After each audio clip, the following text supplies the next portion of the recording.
Okay, so this is a stove that I use for my service pack, or you can call it a bug out bag.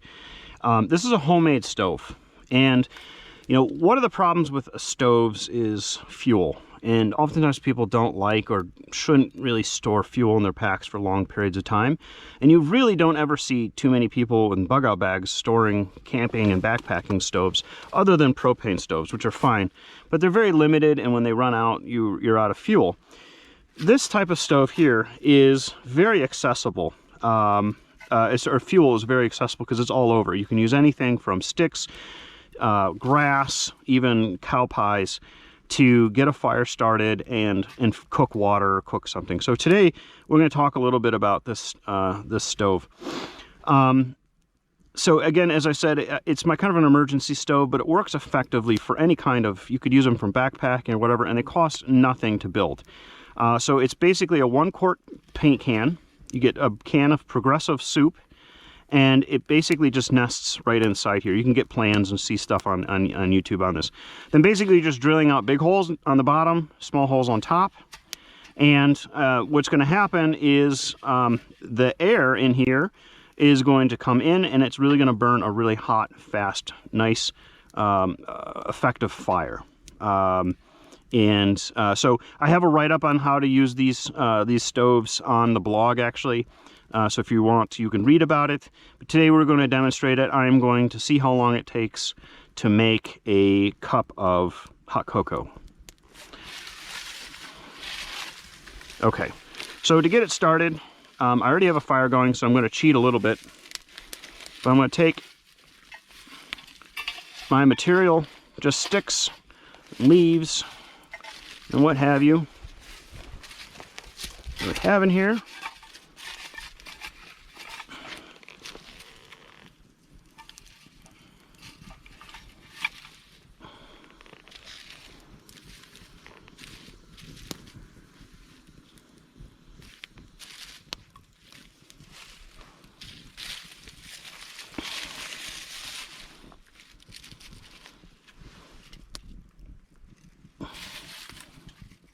Probably wasn't dry enough.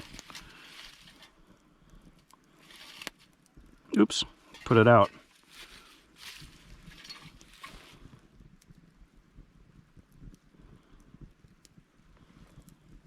Put out my own fire. Ah.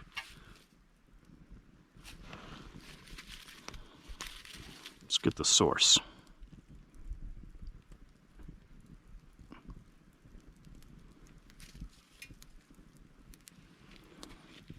It's a little wet.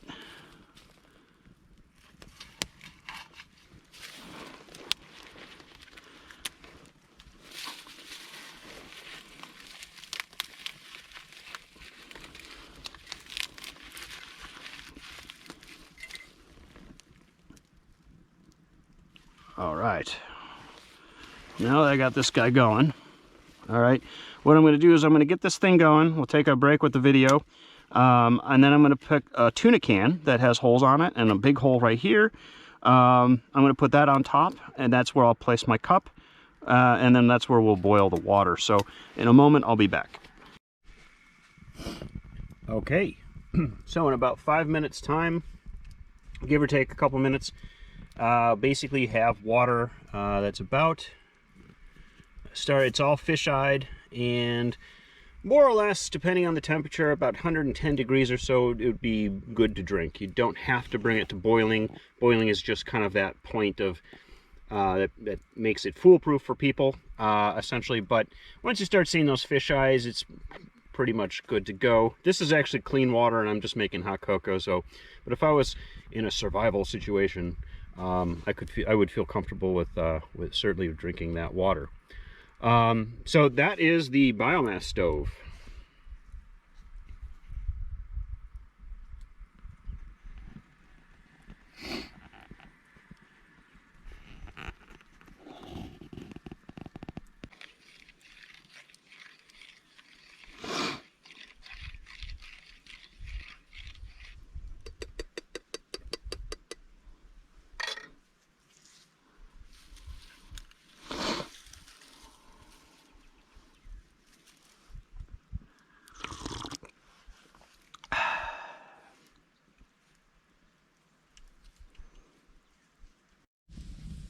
So some of you may have noticed that I had boiled water in the larger pot and not the smaller pots, not the smaller cup. And I think maybe this is probably obvious to some, but maybe not others, so I was going to add this on as an appendum.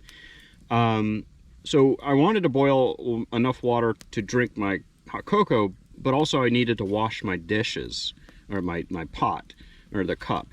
So so you always boil more, and you boil in generally in a larger bowl, leaving other bowls available to clean or to move, water. So this is a kind of a backpacking thing. So you always want to boil more than what you need so that you can clean up.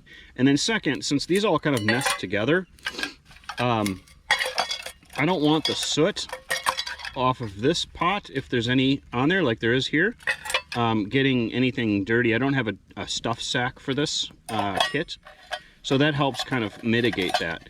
Now certainly when you have this soot on here, you can mitigate that or bring that to a minimum by putting some soap on the outside of the pot, and that'll help make cleaning the pot much easier. I think on stainless steel pots in particular like this, you want some kind of blackening on here, because that does help actually heat the water faster, slightly, but it does. It is unsightly, and it can be dirt. It can look dirty and get things in your gear dirty. So you definitely want to be mindful of that. So that's why I boil the water in the larger pot and not the smaller one. Just a little kind of side trick.